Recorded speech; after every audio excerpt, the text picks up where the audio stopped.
सरपंच को माड़मरा घटना को नहीं रायगड़ा थाना घेराव। रायगड़ा जिला काशीपुर ब्लॉक अंतर्गत अंडीराकंच थाना कटाखाल ग्रामर सरपंच मस्तराम माझी एवं तांको समर्थक माने मिसी आज थाना घेराव करथिले। गत 16 तारिख दिन सरपंच माझी को मरणांतक आक्रमण होइतिला।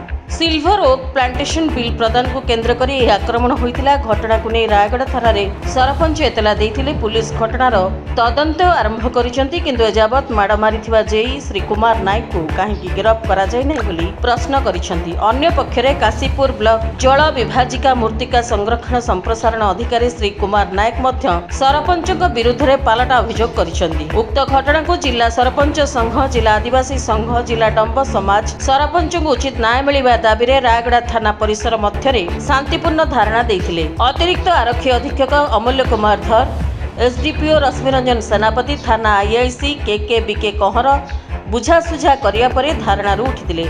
आगामी 4-5 दिन मध्य चरम निष्पत्ति नियाजिबो बोली प्रतिश्रुति दैछंती पुलिस। आजिर ही धारणा रे बहुजन समाज पार्टी जिला सभापति जीतू जाकासेका, पूर्वतन जिला परिषद अध्यक्ष गंगाधर पुआल्ला, रायगढ़ विधानसभा विधायिका प्रार्थनी श्रीमती अनुसया माझी, जिला परिषद अध्यक्षा सरस्वती माझी, भूषण बिड़िका सरपंच महासंघर सभापति तथा हालुआ सरपंच श्रीजुक्त तामाराव बिड़िका प्रमुख उपस्थित थिले। रायगढ़ प्रफुल्ल कुमार बेहरा रिपोर्ट, रिपब्लिक ओडिशा, साधारण लोकंक स्वर।